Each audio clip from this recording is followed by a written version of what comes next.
What's up, everyone? Jose once again from PetRockMedia.com, back with another episode of PetRock Assembled. And this video is going to really potentially hit some nerves with some people, because it definitely hit some nerves with me. And that's just, if you just go to YouTube, right? And especially if you've been searching photography and tips and tricks and things like that, lenses and whatnot, one of the first words you're going to find, and for me it's a trigger word to me, because it drives content and it drives people to want to watch the video. And that's one of the first things that, cool as a content creator, awesome, you know, you're driving views to your channel, which is what it's all about. But what irks me is this trend, or this just phenomenon, or just when you see the term the best photo, or the best camera, or the best lens, or the best blank. Throw in, you know, anything photography, videography, creative related. And that's just what bothers me, because it's this idea of what somebody else claims to be the best of something, and then makes everyone else want to flock and go and just buy that particular product, because they are of the mindset that if I purchase this, it's going to increase my creativity and it's going to make me a better photographer. And it is not going to do that. If I sound a little frustrated, a little upset, it's because I am. Because what I cannot stand is when somebody says that's going to be the best camera for you to buy. Most of these PetRock assembled videos have all been shot on a Sony ZV-1. For those of you who don't know what it is, I'm going to leave a picture right here of what a Sony ZV-1 looks like. It is super small. This is the case that I put it in, right? These are the batteries that it takes. These little bitty Sony NP-BX1 batteries, right? And they're 1240, they're 1240 milliamps, super small, super thin. I can record probably about 2 to 3 videos, about 10 to 15 minutes a piece before the batteries start to die. Reason why I'm bringing that up is because all my content, as I mentioned, for these PetRock assembled videos have been shot on this camera. Is it a super cheap camera? No, it's in no way cheap. For a point and shoot, it's relatively pricey. If you follow Sony and you have followed their RX100 lineups, same concept. It's virtually identical body. ZV-1 was targeted, in my opinion, by Sony for video and content creators and vloggers. You can buy, and I have it with me, I don't have it near me though, kind of like a mini tripod and a record, almost like a selfie stick, but it's a small little tripod you can put down, almost like the tripod that I'm using for my audio, which you can see right here. It's something similar to that, except it's got a record button and whatnot, and it allows you to kind of extend and kind of vlog with it. The reason why I'm bringing that up is this camera is, in my opinion, the best option I can have for my setup. Now, I'm not going out there and saying this is the best camera for you to buy, this is the best camera for you to own, this is the best camera for you to start off with YouTube, because in my opinion, video is not as important as audio. In my opinion, what is the point of having amazing video quality and amazing 4K, you know, just 4,000 bits per second, whatever the case may be for video? What is the point of that if you don't have great audio and you're recording using the built-in microphones? Not gonna matter. It's not gonna matter. Your content will actually suffer, in my opinion, if you don't have good audio. So I will not ever say this is the best camera, period. Now, is it the best option for you depending on your price options? Then we start looking into, okay, if you got $1,000 to spend, maybe the ZV-1's not for you because you got to add a few things. Maybe if you've got $500, well, maybe look at some of the Canon M bodies, you know, the smaller, their version of kind of like what the Sony camera is, but Canon's version. Maybe you can find some that are refurbished, things like that.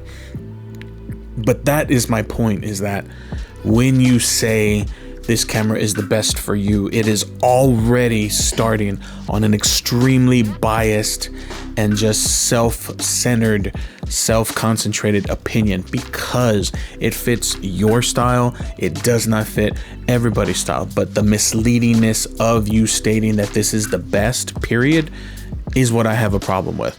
You know, a good YouTuber, in my opinion, I'm going to leave his information down below, and I can't remember his name off the top of my head. I'm going to put his name right here. but his content is amazing in the sense that he calls out all the BS, all the stuff that's out there when it comes to fanboying for a certain brand or things like that. And what he really hits home about, and I'm trying to do that here as well, is these camera companies could give two flips if you buy their camera or if you go to another brand. Now, obviously, they're trying to keep you as brand loyalists, but they are in no way, shape, or form customer loyalists. They do not care if you leave, because they're just going to have somebody else come in and fill your spot. And they don't care if you don't like their product, because if you are a loyalist to the brand, you're going to buy it. Canon gets S'd on consistently because of this, because of the release of cameras that get crippled significantly by their features that they pack into a camera, but don't live up to what they what they say and explain their camera can do. The R5 is a great example. Now they were going to release the RC, which a lot of people are saying is a slap in the face, because it's going to basically be what the R5 should have been when it first came out. And Canon does not care if they're going to lose customers, because there's just going to be other customers that come back. Now, you can say that that's going to be their downfall, and I totally agree. I can see that being their downfall. One of the good companies that I feel cares a little bit about their customers is Fujifilm. Fujifilm, I believe, has great customer service in the sense that they will update their cameras based off of feedback, based off of what they're reading out there. They have a lot of people on YouTube that are brand ambassadors, and they provide feedback to Fujifilm themselves. So I really think Fujifilm has a great kind of system with that. Now, in no way, as I mentioned, I'm a Fuji fanboy. Again, I'm shooting all my content on a Sony ZV-1, a really, really small pocketable camera.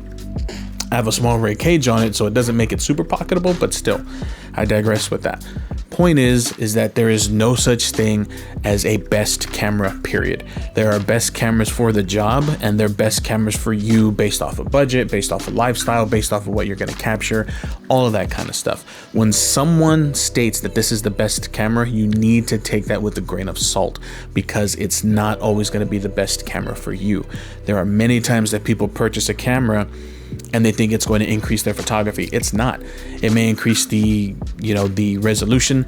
It may increase the colors if you're doing video. But if you don't have that creative eye, if you do not have an authentic idea of what you're trying to put on print or what you're trying to put on the screen in regards to video, the camera, it doesn't matter. That's why I talk about gear doesn't matter. It helps. It obviously is going to matter based on the situation. If you're going to be shooting in low light, then you absolutely want a camera that is going to be a beast in low light. Sony comes to mind. They have incredible low light performance. But that doesn't mean that that's going to be the best camera, because again, it's going to be on the situation and it's going to be on your price point.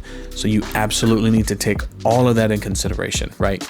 Again, what we think is the best is going to be situational, and you don't need to take other people's version of what's the best, because it could not be the best, period, because you never know if they're already being paid to provide that opinion, or it's the best based off of their scenario and their situation and so forth. And it's also based a lot on their personal biases. I really, really like the way this camera fits in my bag, and that could make them call it the best. But that doesn't necessarily mean the camera is going to be the best, right? And this all leads to, and I did a podcast on it. I have a podcast called the Marvelous 13 Podcast. And I did an episode on this, and I labeled it gear porn. And the reason why is because a lot of people are just so obsessed with having the latest and greatest gear that they don't invest in themselves as an artist, as a photographer, as a videographer. You need to start looking at it differently. Shift your mindset. And stop investing in gear and start investing in you as the artist, as the photographer, as the videographer, as the creative. Invest in education. Watch videos. If there is if there's a creator out there, consider subscribing to their channel. It helps. If there's a creator out there that's offering like a $50 course and it's going to really, really help you out, $50 investment, if you think about it, $50 of investment into education is nothing when you're already eyeballing a $4,000 camera, which you think it's going to make better pictures, and it's not. It is not going to make better pictures, because if you don't know angles, if you don't know to shoot something from the ground up, if you don't know to shoot something from the top down, if you don't know how to shoot something straight on, not have dead space right here, all of those types of tips and tricks, if you don't have that understanding, then what is the point? What the hell is the point of having the latest and greatest camera? There is no point, is what I'm trying to say.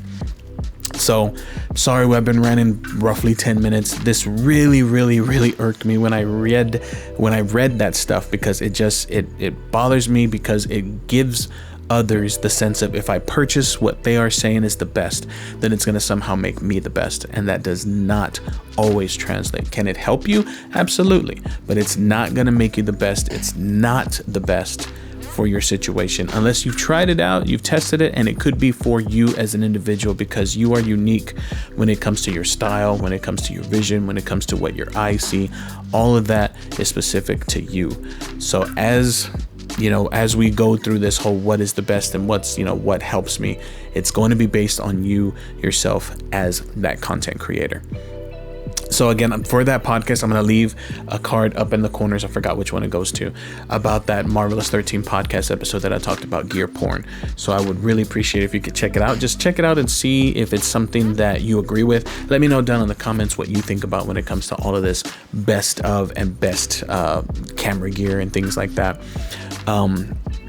Because again, when you take something as considered the best and apply it to your situation, you're going to learn the hard way that what somebody else considers the best is not necessarily going to help you. Invest in yourself, invest in education, practice. Take photography challenges like I talked about in our previous video. Start honing in your craft, your style, and then accept where you're at in that moment, and then think about, maybe I need a camera that can do this. That starts making that particular buying decision the best option for you. But stop looking at what others are saying this is the best camera hands down, because the moment somebody says that is when that camera is no longer going to be the best, because the next option that comes out a couple of weeks later, a couple of months later from another brand company is then going to be labeled the best. We've talked about Fujifilm releasing the X-H2. That's going to be considered the best camera ever by Fuji. And then I can guarantee you, when they start looking at the X-T5 or even the, smaller bodied cameras that potentially like baby X-T4s or baby X-H1s, things like that, then that's going to be considered the best. But then they're going to put the best smaller camera. Then they're going to say, oh, the Leica M50 or whatever, they're going to name it best Leica ever. It's all situational. It's all based on you as the creative, as the artist, and start looking at yourself, start looking at your content, and look at what you can do to make it better through education, through tips and tricks, through learning, through reading, through research. Do all of that first, and then decide if what you have now cannot work for you, or if you absolutely, as I mentioned, need the best. Because what you need to realize also is that almost 90%, I'm gonna say, and these are my numbers, they're not factual, I'm not, but I'm gonna go out on a limb here and say that roughly 90% of what people watch out there are consumed on devices this small. Cell phones, maybe a little bit bigger, like my gray card here, which would be an iPad, an Android tab, a Samsung tab, one of the tablets. It's consumed on that size of a device. So it's not gonna matter if you're shooting in 12K and they can spot the pores and not gonna matter. Your content, your story, what you take, what people take from your videos is what's gonna matter the most. And what I can guarantee people will complain about the most is your audio. Thank each and every one of you for stopping on by. I greatly appreciate it. We are now at 14 minutes. I'm going to go ahead and stop it in the video here. If you like this type of content, hit that subscribe button, punch that bell icon. Shout out to all 2,715 of you who are subscribed to this channel. Today is Saturday, April the 10th. Again, greatly appreciate you guys stopping on by for another episode of PetRock Assembled, and I'll catch each and every one of you beautiful, amazing human beings in the next video. Peace.